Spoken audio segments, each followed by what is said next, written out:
नमस्कार,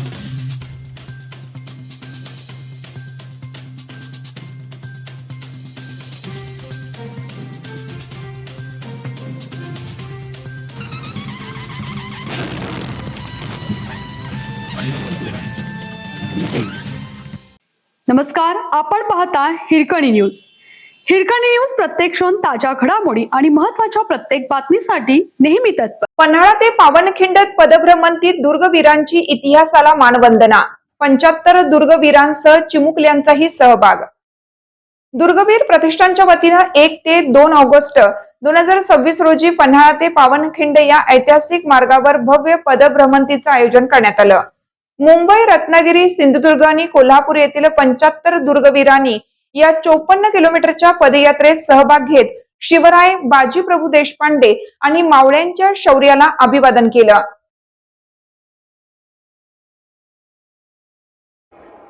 या मोहिमेचे संपूर्ण नियोजन दुर्गवीर प्रतिष्ठानचे प्रशांत डिंगनकर, संदीप गावडे आणि रवींद्र रावराणे यांनी केलं, तर कोल्हापूरचे रुद्र पाटील यांनी मार्गदर्शक म्हणून जबाबदारी सांभाळली.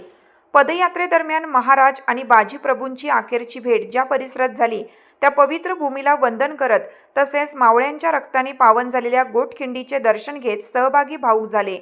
या प्रवासाने ध्येय, चिकाटी आणि सहकार्याची प्रेरणा दिल्याची भावना अनेकांनी व्यक्त केली. या पदभ्रमंतीचे आणखीन एक वैशिष्ट्य म्हणजे 4 वर्षाच्या चिमुकलीसह एकूण 5 लहान मुलांनीही या 54 किलोमीटरच्या मोहिमेत सहभाग घेतला. खडतर प्रवासात मोठ्यांसोबत चिमुकल्यांनीही जिद्द, चिकाटी आणि एकजुटीचे दर्शन घडवले.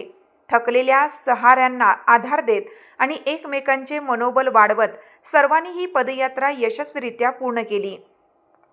ही पदभ्रमंती केवळ ट्रेक नसून शिवकालीन इतिहास अनुभवण्याची एक प्रेरणादायी वारी ठरली.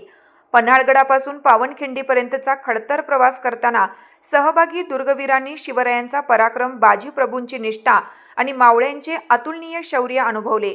या ऐतिहासिक वाटेवर चालताना प्रत्येक पावलागणिक इतिहासाशी नाळ जोडली गेली. दुर्गवीर प्रतिष्ठानच्या वतीनं आयोजित ही पदभ्रमंती म्हणजे छत्रपती शिवाजी महाराज आणि त्यांच्या शूर मावळ्यांच्या पराक्रमाला वाहिलेली मानवंदना आहे. पंढरीच्या वारीप्रमाणेच आयुष्यात एकदा तरी पन्हाळा ते पावनखिंड वारी प्रत्येकाने अनुभवावी.